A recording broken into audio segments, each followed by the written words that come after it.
Hi, I'm Bonnie Hickson. I'm the owner and executive editor of the Progressive Dentist magazine.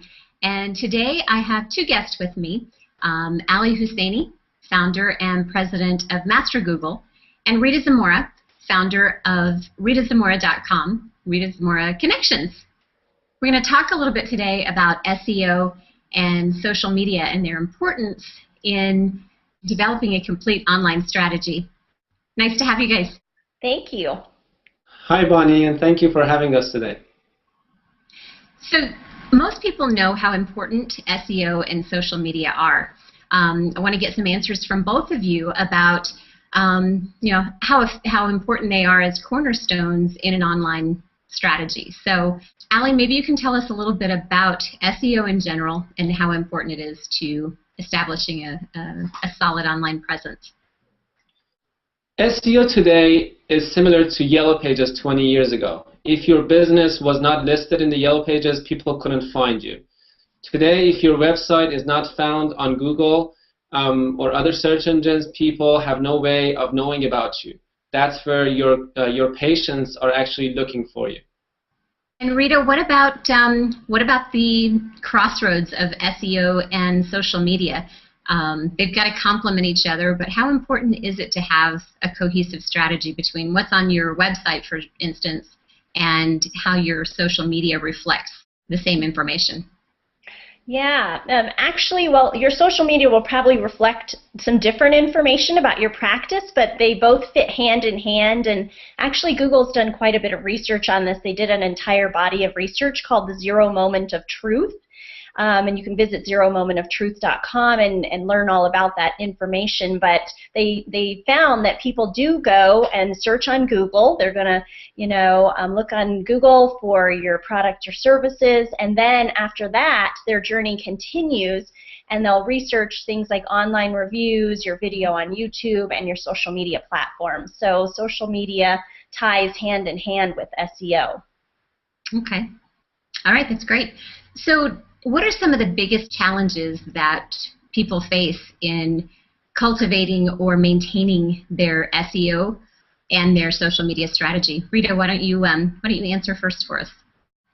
Yeah, well, I think for some people, it's just getting really informed about all the different options, about how social media works, about which option is going to be best for them.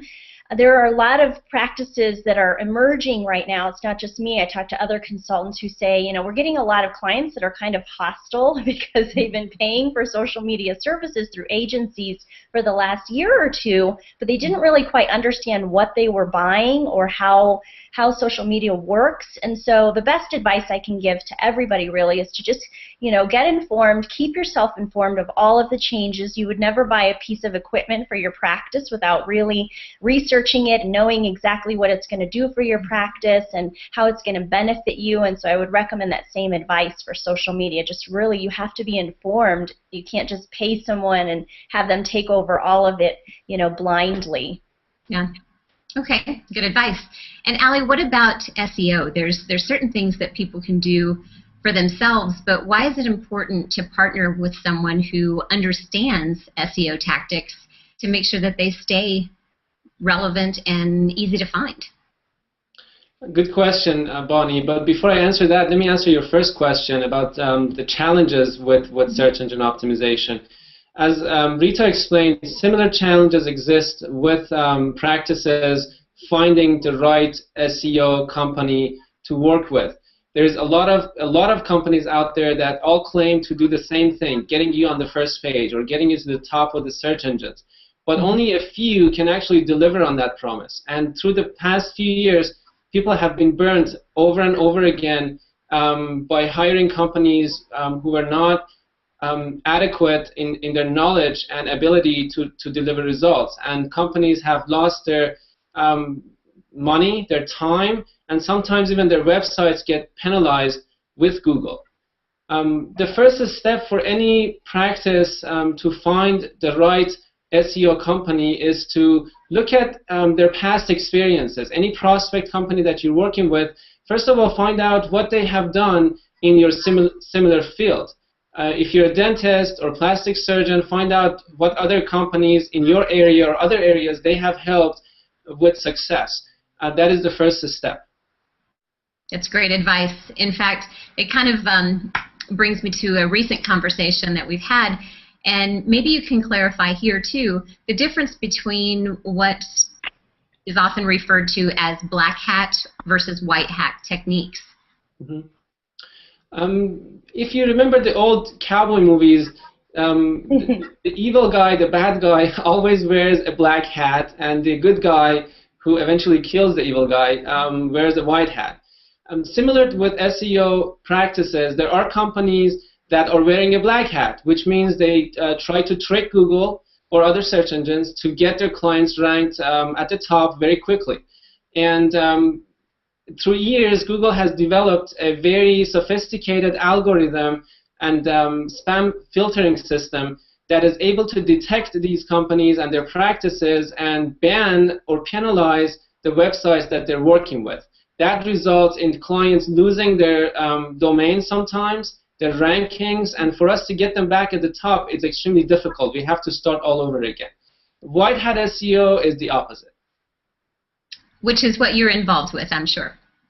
Try to, yes. Yeah, where are our white hats at? We should have. Ali has white roses. I'm not sure about the white hat, but I can tell you that he does employ the white hat techniques.